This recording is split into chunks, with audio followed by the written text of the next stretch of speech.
Hello, hello, hello, les amis, comment ça va?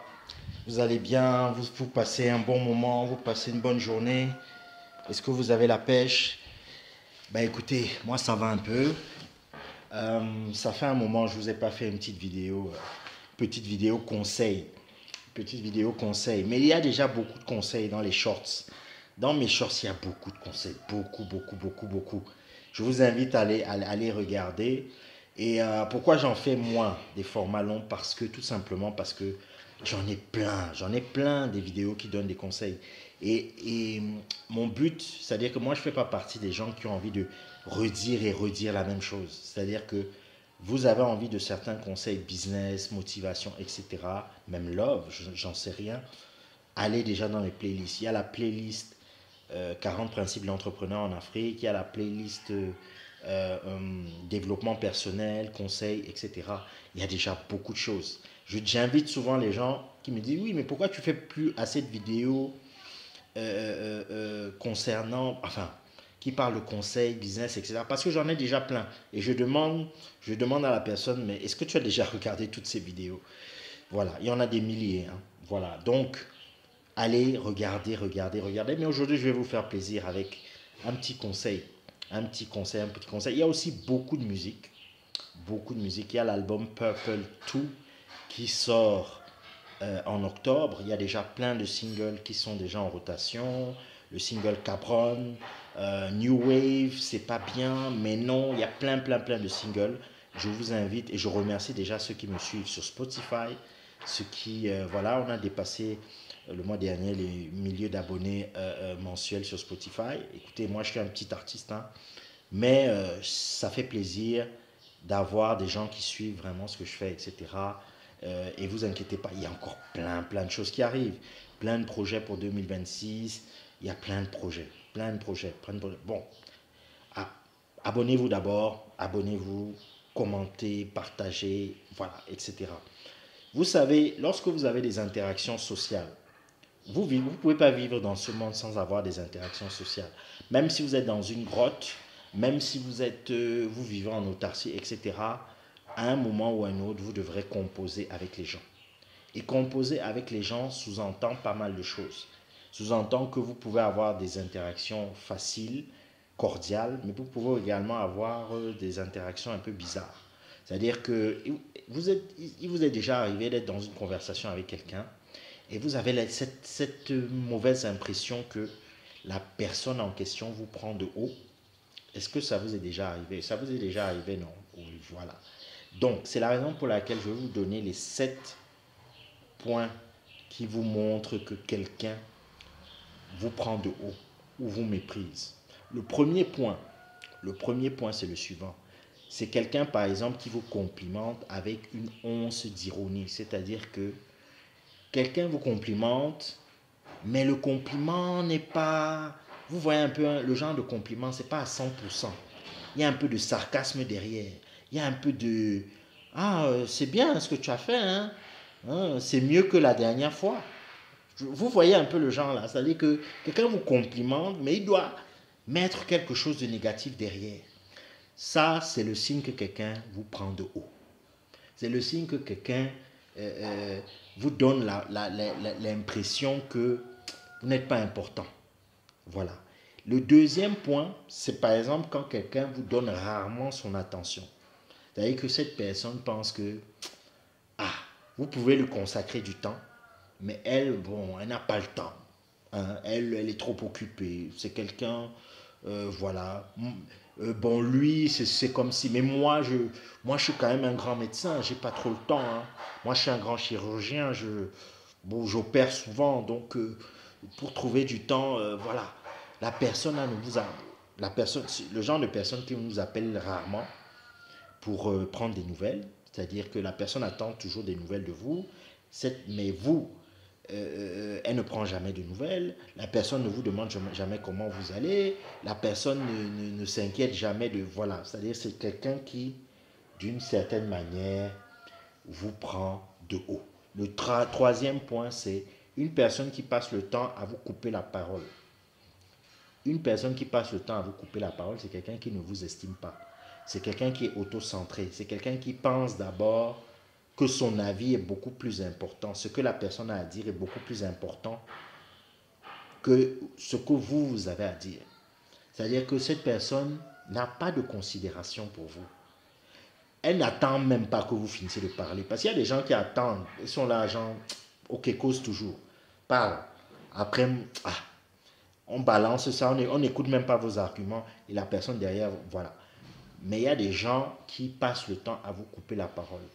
Vous venez annoncer quelque chose, vous venez exprimer quelque chose, etc. La personne est tellement égocentrée qu'elle ne vous laisse même pas la place pour vous exprimer. Ça, c'est quelqu'un qui vous prend un peu de haut. Donc, le quatrième point, il est très intéressant. Ce sont des personnes qui sont très amicaux et très flatteurs. C'est paradoxal, n'est-ce pas? Oui, c'est paradoxal. C'est paradoxal parce qu'on a l'impression que les personnes je sais pas, qui vous complimentent par moment, qui disent des bonnes choses de vous, en face de vous, ce sont des personnes qui vous aiment bien. Que nenni. C'est une forme subtile de manipulation.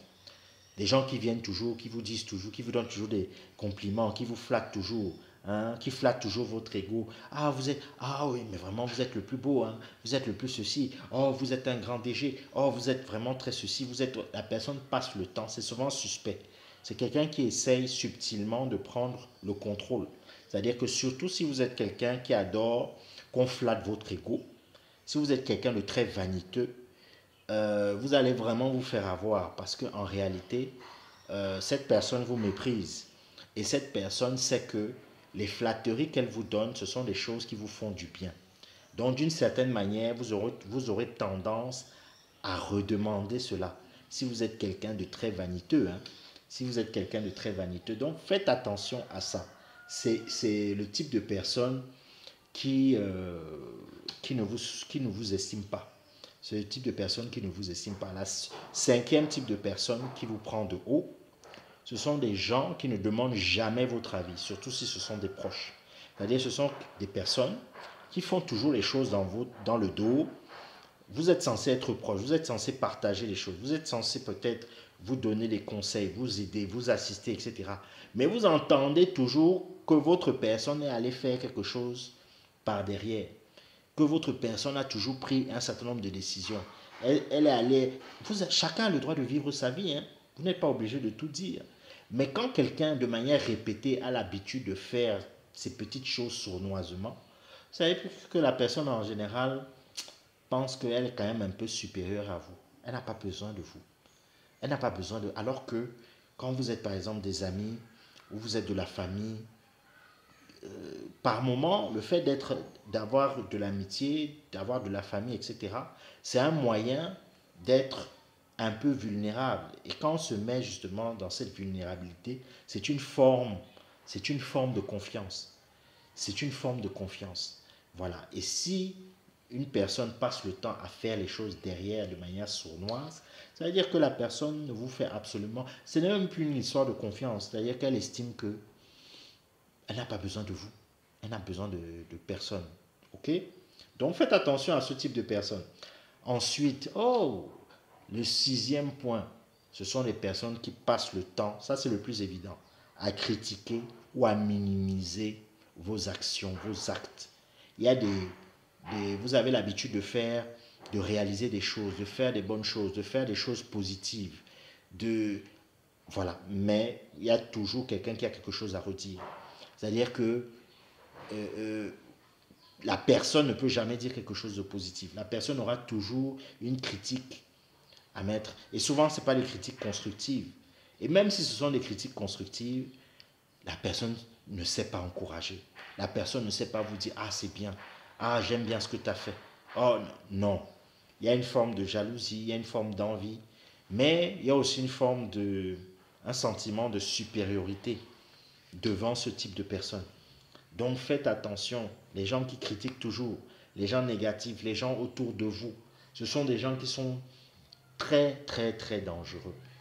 Et le dernier point, le septième point, ce sont des gens qui ont du mal à fixer le regard. C'est-à-dire, ils ont souvent du mal à vous regarder dans les yeux. Ce sont souvent des gens qui détournent les yeux. Ce sont souvent des gens, ils n'ont pas qui ne sont pas francs en réalité. Ils peuvent dire quelque chose, mais ils regardent à gauche ou ils regardent à droite. Ils n'arrivent pas à tenir le regard, etc. Ce sont des gens faux, ce sont des gens fake, ce sont des gens qui en général, voilà, vous prennent de haut tout simplement. Donc voilà quelques points. Quelques points donc, analysez bien les interactions sociales que vous avez avec les gens. C'est-à-dire qu'il faut un peu quand même d'intelligence émotionnelle pour pouvoir détecter un certain nombre de choses. Mais ces choses que je vous dis là sont très importantes. Pourquoi? Très importantes. Pourquoi? Parce que ce sont aussi des moyens, des mécanismes de survie. On est dans un monde de loups, de requins. C'est-à-dire que c'est très bien d'avoir des amis, d'interagir avec les gens, mais il faut aussi savoir dans quelle mesure vous êtes dans une situation qui peut constituer une menace pour ne pas vous mettre en toute vulnérabilité et vous faire avoir. Parce que lorsque vous détectez ce genre de choses, vous détectez vos ennemis, vous détectez ceux qui veulent vous faire du mal, vous détectez les ondes négatives, vous détectez tout ça. Ce sont des choses qui vont vous sauver dans votre vie de famille, dans votre vie professionnelle, personnelle et dans vos business.